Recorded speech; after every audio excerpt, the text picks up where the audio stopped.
the level of hysteria, the nuclear hysteria in the media, and this seriousness with which it's depicted, and this belief, they're starting to get this belief that our missiles are so good they couldn't actually be intercepted by Western systems. So we could, as you say, wipe out these countries.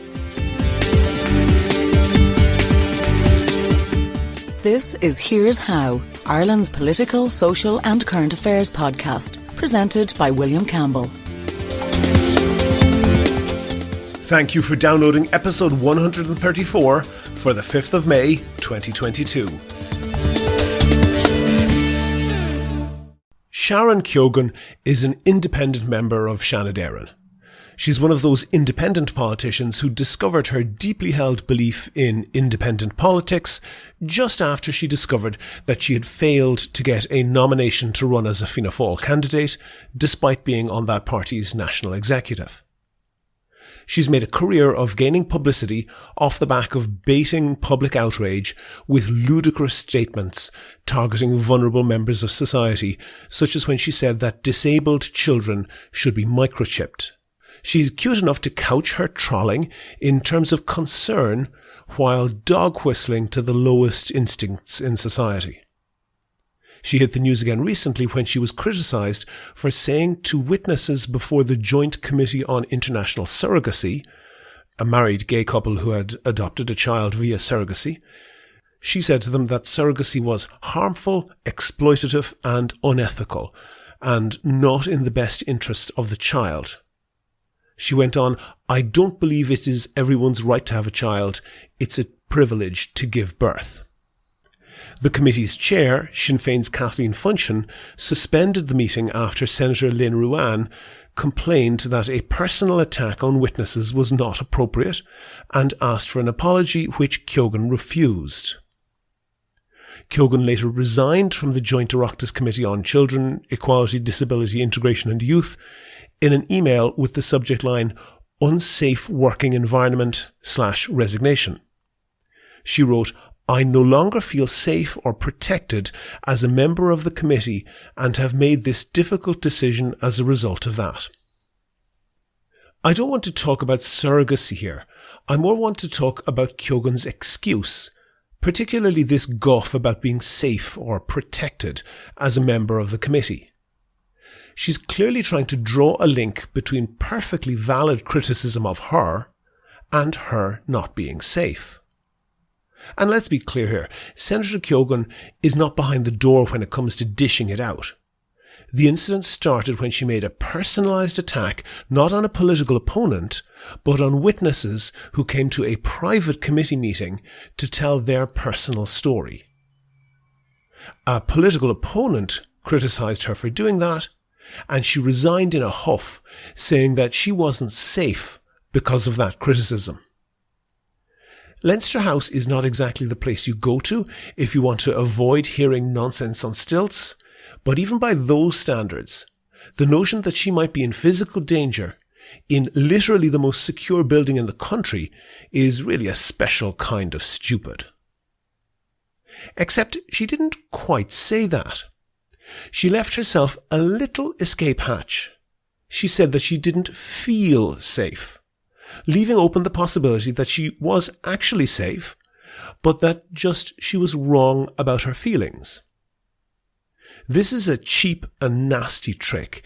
It's an attempt at a smear from someone who doesn't have the guts to stand over what they're saying, so they couch it in unfalsifiable terms of what they feel.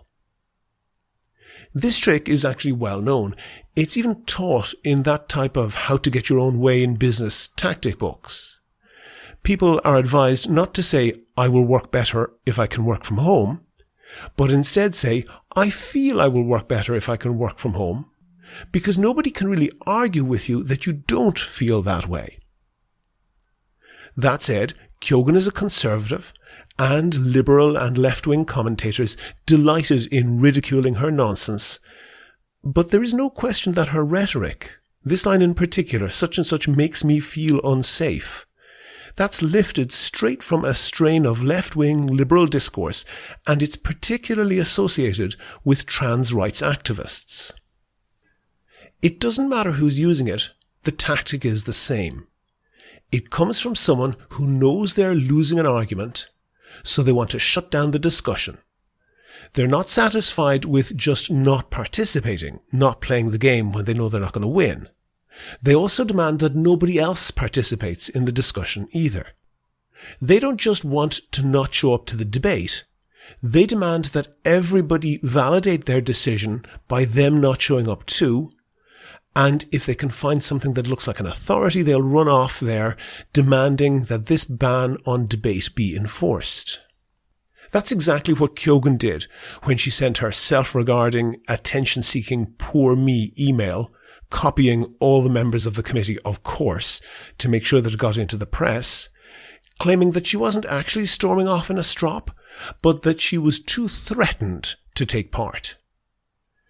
It would have been close to being defamatory if it wasn't too stupid for anyone to take seriously. But the clear intention was to delegitimize the discussions of the Joint Committee. That's also exactly the intention when, as happened recently, a philosophy professor at Sussex University, Kathleen Stock, was forced out of her job because a certain cohort of trans rights activists objected to her expressing her views on the topic. For the record, she has said, quote, "I gladly and vocally assert the rights of trans people to live their lives free from fear, violence, harassment, or any discrimination." But she has also said that trans women, that's to say people who are born male but transition to be women, she has said that they should not be given access to certain female-only spaces and activities on the basis of gender self-declaration alone. In this case, some trans rights activists went further. They said that Professor Stock holding these views and being employed at the university made them unsafe. Not made them feel unsafe, made them unsafe. They literally said that. People who didn't have the courage to put their names to their views put up anonymous posters around the university saying, quote, "Kathleen Stock makes trans students unsafe," and others to the same effect. I want to be clear here that I'm by no means attributing these views or tactics to all trans people, or even a majority of them, and there's no evidence that any more than a handful of the trans rights activists are themselves trans. I'm not going to get into the actual trans issue here, that's for a different time. I'm interested in debating tactics. As I understand it, the chain of logic is something like this. Number one, trans people have significantly elevated risks of self-harm and death by suicide. That bit's true. There's well-established data. Number two, victimization, bullying, violence, family rejection, and discrimination are all risk factors for suicide and self-harm. Cause is a tricky word here, but in common parlance, that's true too. There's solid research that rejection causes suicide among trans people. And number three, the views and expressions of people like Kathleen Stock and J.K. Rowling and some others constitute rejection. Therefore, it is objectively harming trans people and likely to cost their lives. That last bit, not so much. The problem there is the jump from the type of rejection that is associated with higher suicide levels and the type of what some trans rights advocates call rejection from Kathleen Stock and others.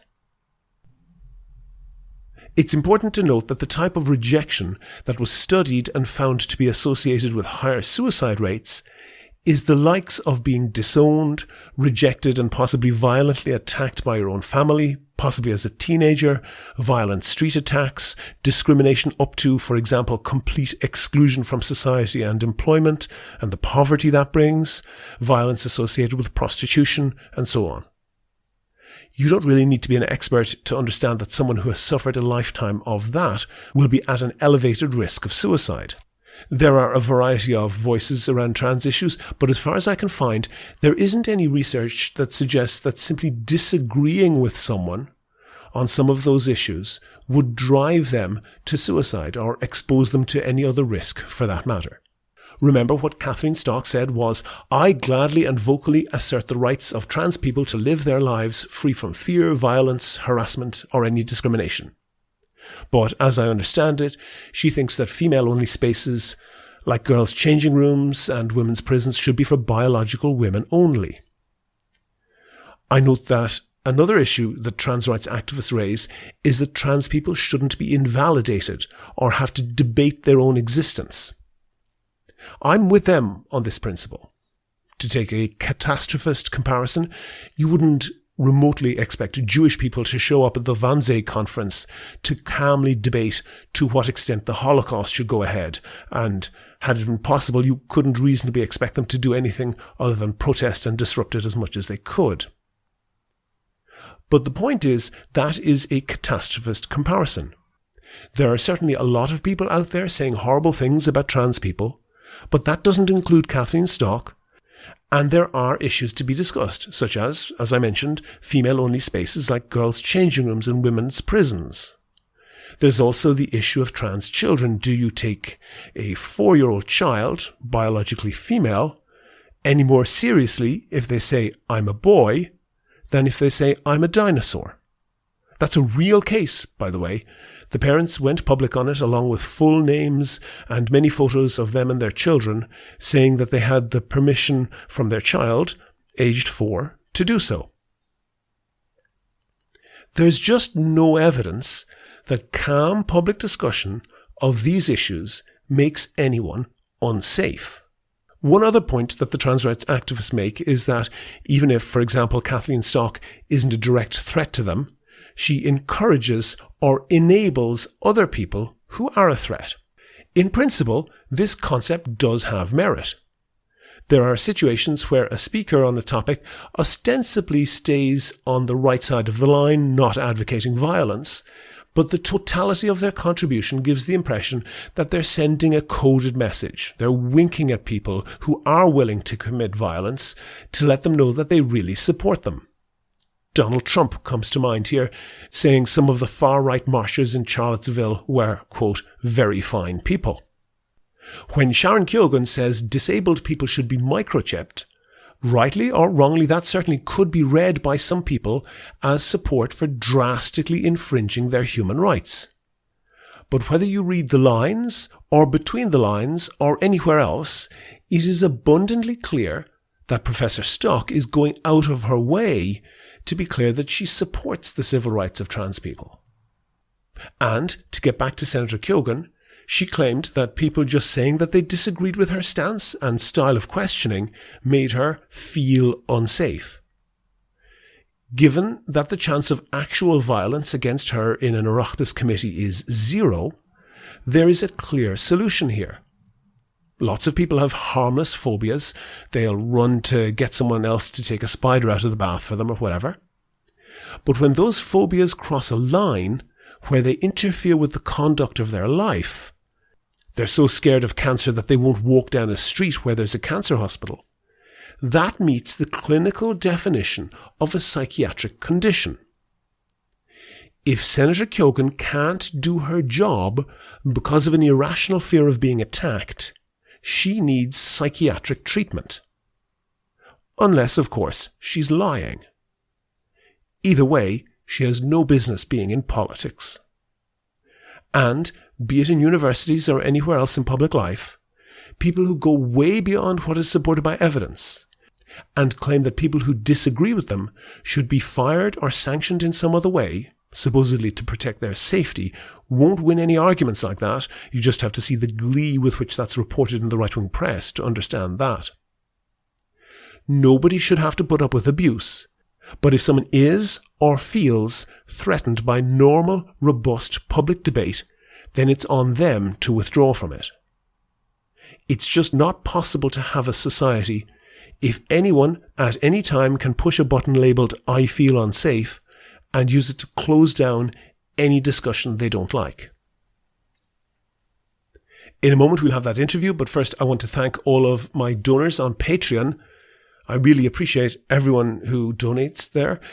Patreon is a web service and it allows you to sign up and donate €1 or €2 for each podcast or per month, and that helps us to devote time to researching topics and finding interesting guests. And if you could do the same as those donors and help out the podcast, there's details on the website and at the end of the show. Do you agree? Do you disagree? Follow at Here's How Podcast on Twitter and like Here's How on Facebook for updates on each show's contents.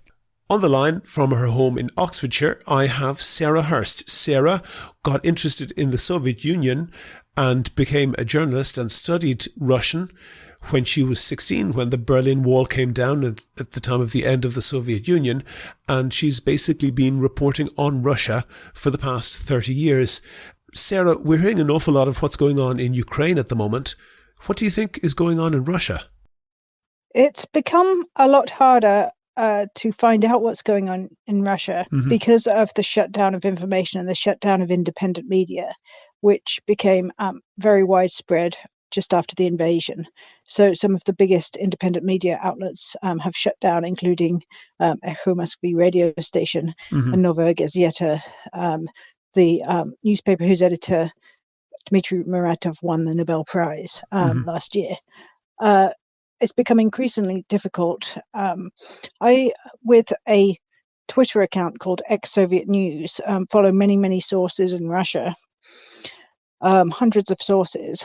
And one that was particularly useful was the different offices that Alexei Navalny used to have. The opposition leader used to have offices all around the country, and the opposition activists there in all different parts of the country would make videos of protests and what was going on there. We've lost that as well because those have been shut down. So what is going on, you're asking? Yes. Well, you do. On the one hand, you see the awful propaganda coming from the state TV, and the talk about now open talk about should we just fire nuclear weapons at countries in Europe and at the United States, and gloating about this, about their nuclear weapons and about destroying Ukraine. And you see people participating in very bizarre acts supporting the war. Standing in Z formations, the invasion symbol, or V formations, or lying on the floor, children lying on the floor in Z or V formations, or people chanting. They've had this even in like primary schools, of children lining up in the Z formation. Yes, exactly. Yeah, it's quite dystopian, very dystopian. Very 1984. The V and the Z symbol that just came out with the invasion. Quite surprising and odd because they're not even Russian letters, but at the same time they're extremely sinister, and the Z's been nicknamed the swastika, and they certainly sort of seem to represent the mood. On the other hand, you see incredible acts of courage. For example, just the other day, a man has thrown a Molotov cocktail at a police van in Moscow, and he's now facing potential life in prison for attempted murder. But there have also been videos of police cars set on fire. So there seem to be some acts of resistance, and there have been lots of peaceful ones as well. People standing with signs against the war and being arrested. So you see some interesting resistance as well. And clearly that's resistance. What I'm wondering is whether you have a feel for how that relates to the opinion of the broad mass of people. Yes, I think it's still very much the minority that are very strongly against the war and supporting Ukraine, and who are wanting to find truthful sources of information, going out of their way to find them, because it is still possible to go on the internet. There, you can use a VPN and you can find out what's happening in the world if you want to. But I'm afraid the majority won't make the effort, and honestly would prefer to believe that their cause is just, as they say. That's one of the phrases in Russia. Our cause is just. And we are fighting Nazism. This is what, as you know, they say. So I think the majority probably would say that. And there's a phrase which translates into English is, we can do it again. Give me the background to that, and why is that being used? Well, that comes out a lot around May 9th, the Victory Day big parade in Moscow and celebrations all around the country, because Putin has very much always glorified the victory in World War II. And that phrase, we can do it again, it means we could defeat the enemy again, we could defeat the Nazis again. I think we get this feeling in other countries such as the UK, where we try to glorify World War II and the Blitz spirit and try to evoke that again, because it's seen as our greatest moments. And we would like to think that we would relive that and that we would be as courageous if that happened to us. And now, in a very, very bizarre turn of events, Russians have convinced themselves that they are the good side in World War II. Yeah, there's one thing that has caused a stir in Ireland just in recent days, which is a graphic that was put on this Seanad news show, which is kind of basically the equivalent of the 6 o'clock news. It's a major TV news program that pretty much every household would have switched on. It had a graphic of Ireland being, along with the UK, being destroyed by nuclear bombs and boasting that they could deliver a missile within 200 seconds from launch to destroying essentially the whole of the British Isles. I'm wondering what your feel is for how that's consumed. Is that something that's just laughed off? Because what I think of is people who deal with victims of domestic violence. When some abusive partner says, for example, he's going to kill you or whatever, the phrase is, believe him. Like, don't just disregard that type of information when somebody says something like that threateningly. Should we take those threats seriously? Yes, I think we should, up to a point. On the one hand, of course, Putin is using the nuclear card very strongly to deter NATO from a full-scale intervention, sending troops, and so is threatening nuclear war. Of course, he's going to do that, because otherwise, if NATO came in and there was a conventional war, then Russia would, of course, be completely crushed. So he has to try to stop that. On the other hand, the level of hysteria, the nuclear hysteria in the media, and this seriousness with which it's depicted, and this belief, they're starting to get this belief that our missiles are so good they couldn't actually be intercepted by Western systems. Mm-hmm. So we could, as you say, wipe out these countries before they would even have a chance to retaliate, and we would survive if they convinced themselves that they could survive. Then that's very frightening. I think it is extremely frightening. They certainly don't joke about it. Russians aren't joking about state TV. They weren't joking about saying that Ukrainians are Nazis or saying they want to wipe out Ukraine. Yeah. We all debated whether there would be a full-scale invasion. Lots of people said, no, this is just bluff. Everyone thought, to some extent, perhaps it is just bluff. Perhaps it's a strategy for bringing Biden to the negotiating table. But it happened, and I was surprised. Everyone was surprised at the scale of it, and that he actually went through with it. So yes, I agree with you. We should take it seriously when people continuously talk about nuclear war and their fantasies about destroying us with nuclear weapons. It is pretty serious. So the point is that Putin is irrational, very dangerous, and this is more than a case of something like the Cuban Missile Crisis, where Khrushchev and Kennedy seemed to be a little more in touch, mm-hmm. with a little more grounded, and that they were ready to back off at the last minute. Yeah, you've actually mentioned a couple of things that I've touched on before in this podcast. In particular, the difference between, let's say, Chamberlain going to meet Hitler and sacrificing Czechoslovakia, and the Cuban Missile Crisis. So in one case, the Cuban Missile Crisis, statecraft essentially avoided a war. But in the case of Chamberlain going to meet Hitler, that essentially perhaps slightly delayed the war, put off the evil day, but it essentially emboldened Hitler to take the next step. And if you're saying that Putin is irrational, first of all, that sounds very dangerous. You know more about that than I do, I would think. But in that nexus between Chamberlain giving away Czechoslovakia and Kennedy, Khrushchev arguing over Cuba and the missiles there, do you think that's a false dichotomy, or do you think that that's a good way to view that, and which are we closer to? Well, we have stopped mainly our appeasement, which we had been doing for about 8 years, really. Mm-hmm. Where we had hoped that we'd achieved a balance with Putin, and sort of accepted that he had taken Crimea and part of Donbass. And yes, there were sanctions, not very strong sanctions, but he could even host the World Cup in 2018, despite all the invasion of Ukraine previously, the assassinations abroad, the doping in the Olympics. He was actually able to host the World Cup, the Soccer World Cup. And even with the poisoning of the Skripals in Salisbury and so on. So there was a quite high level of appeasement that we went through, and with Germany and other countries reliant on Russian energy, a lot of dependence. And so now we're not so much doing the Chamberlain strategy. No one, except for perhaps unfortunately some hard left people, or perhaps some far right people as well.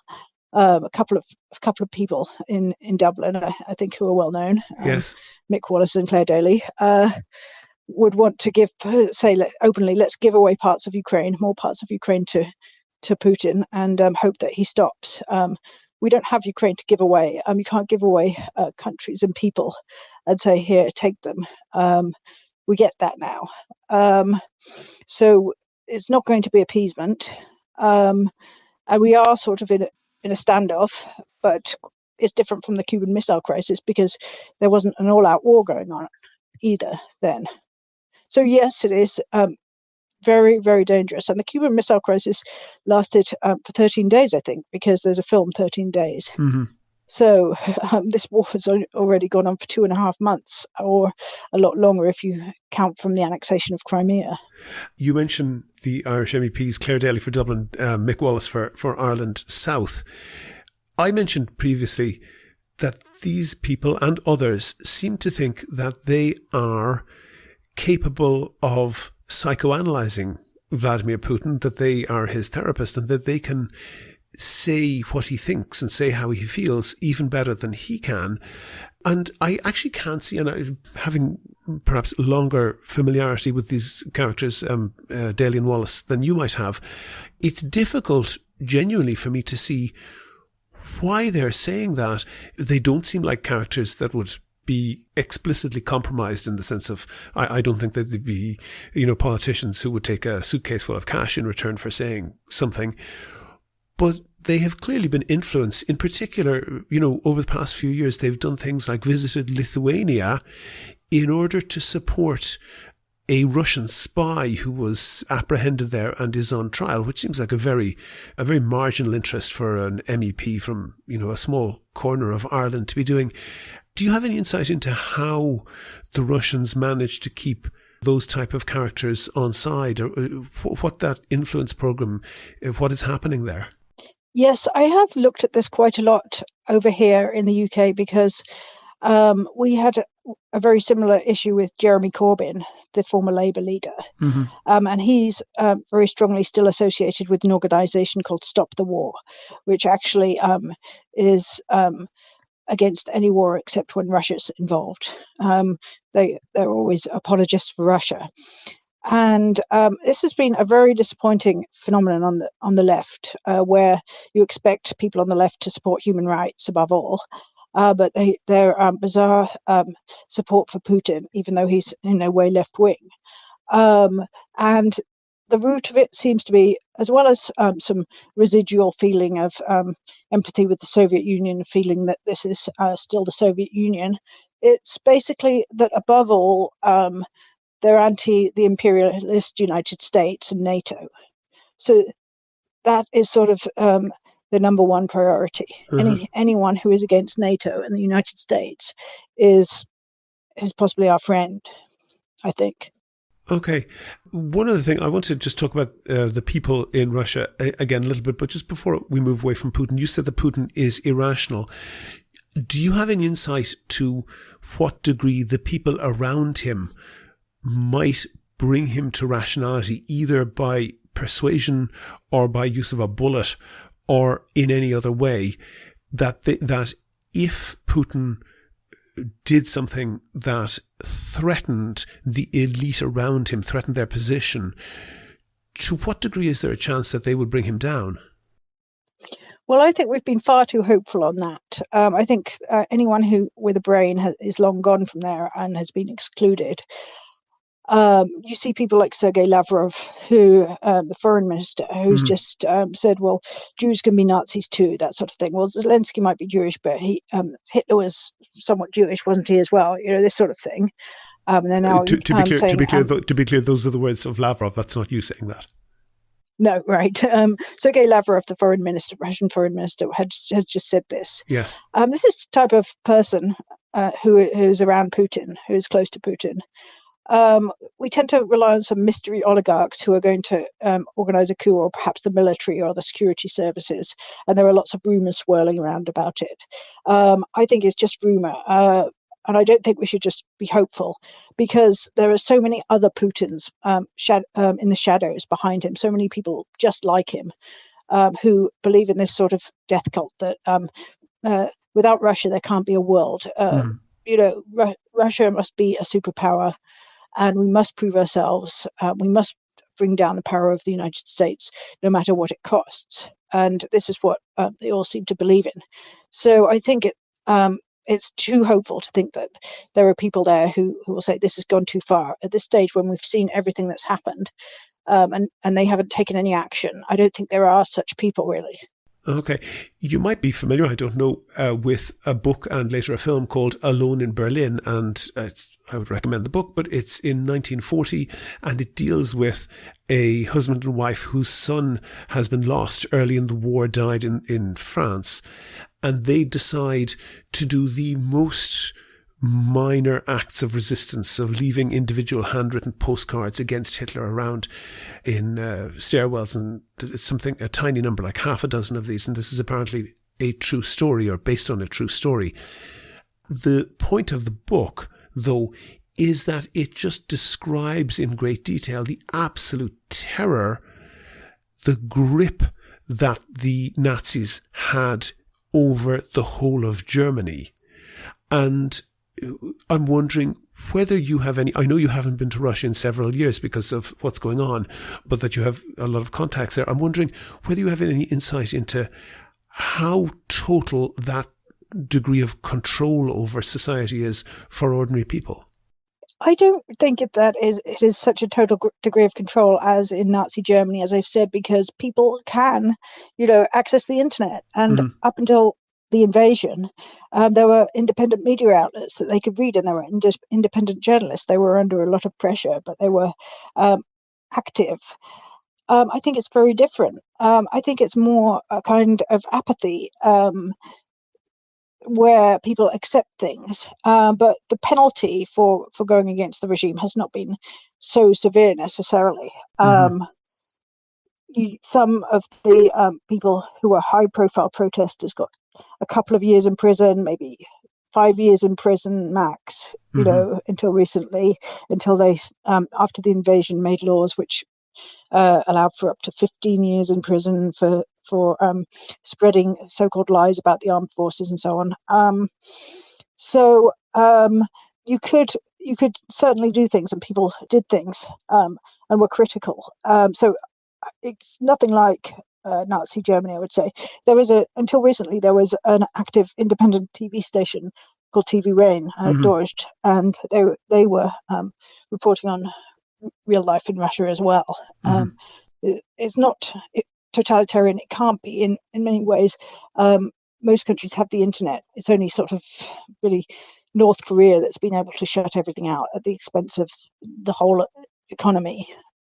One last question for you then, because I think coming from Ireland, let's say we've been disappointed with the general thrust of politics over the past decade or so in the UK, in London in particular.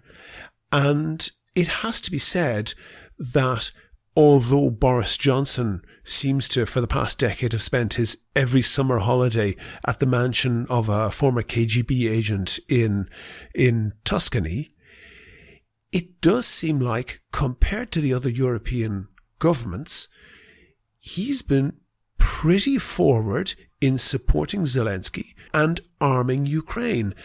Is that a testament to the permanent government in Britain that, MI5 or MI6 have somebody all the time studying what's going on in each country, and when the day came, whoever was in the Ukraine department and then the Russia department came along and knocked on Boris Johnson's door and said, by the way, this is serious and what you need to do is this, and he did it? Or has Boris Johnson grown a sense of responsibility? Do you have any sense of what's going on there? Yes.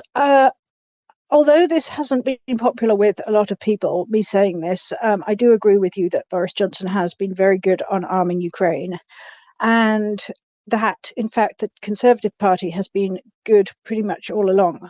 Not brilliant in some cases. Their reaction to the poisoning of the Skripals wasn't that strong. It was expelling diplomats. But yes, as I say, it was extremely difficult when I was feeling, the opposition party is led by Jeremy Corbyn, who is almost an overt Putin apologist, in my opinion. Whereas I would normally have actually voted Labour until he arrived. And that was quite shocking to me.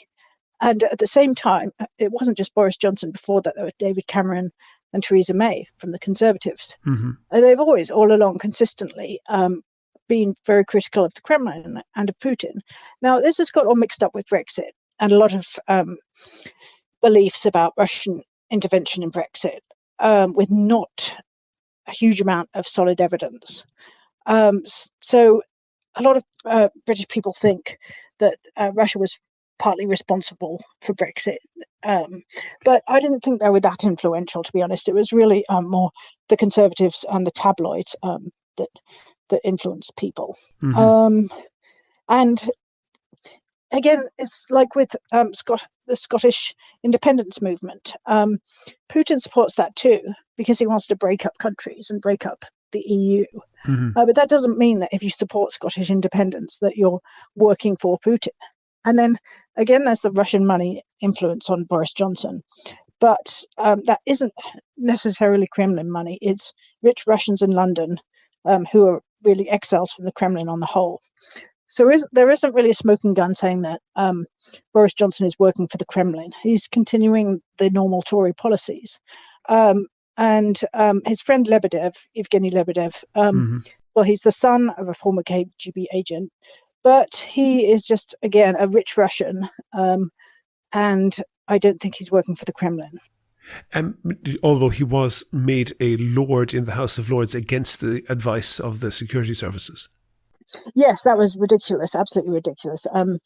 But there's a slightly separate issue of the Conservatives really being sort of pandering to all kinds of rich and questionable people from all kinds of countries, I think.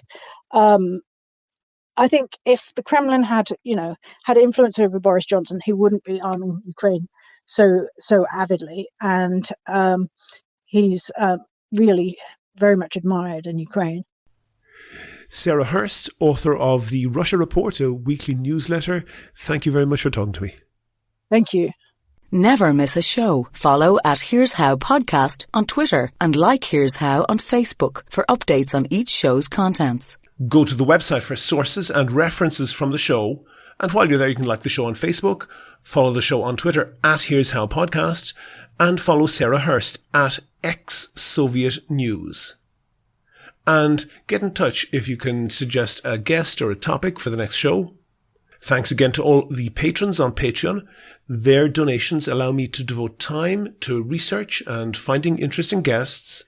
And if you could do the same as them and donate €1 or €2 per podcast or per month, please do go to patreon.com/here'show.